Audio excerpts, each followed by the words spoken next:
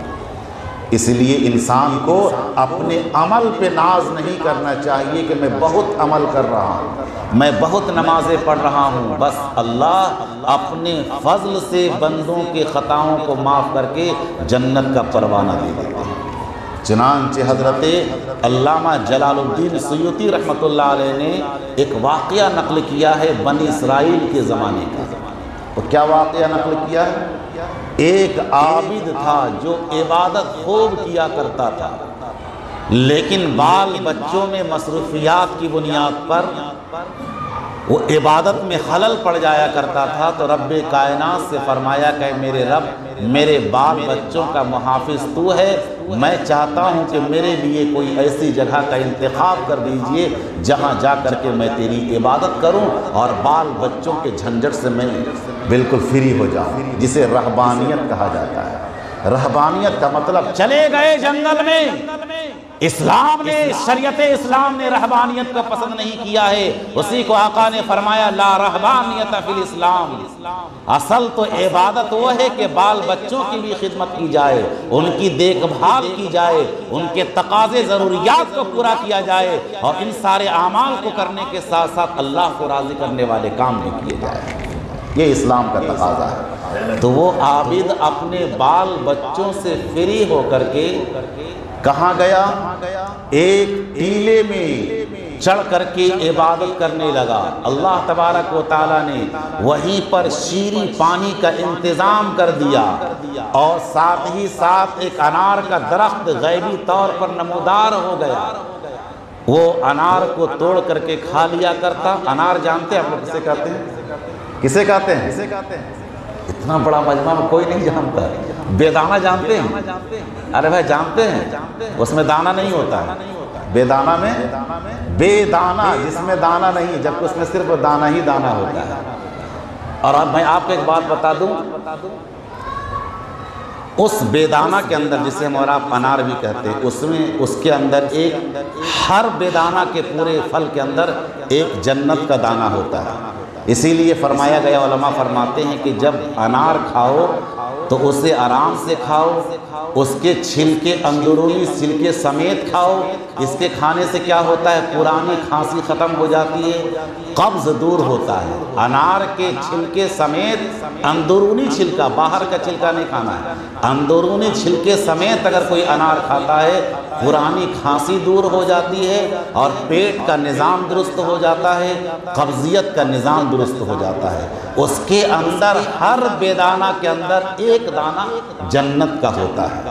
اسی لیے بہت حساب سے اسے کھولے اور کھائیں، دانہ ادھر ادھر جانے نہ پائے، کہیں ایسا نہ ہو کہ وہ دانہ آپ کے ہاتھ سے چھٹک کر کے ادھر ادھر چلا جائے جو جنت سے آ کر اس کے اندر ڈالا گیا ہو۔ باہر کیف تو انار کا دانہ وہ کھاتے، شیریں پانی پیتے، اللہ کی عبادت کرتے۔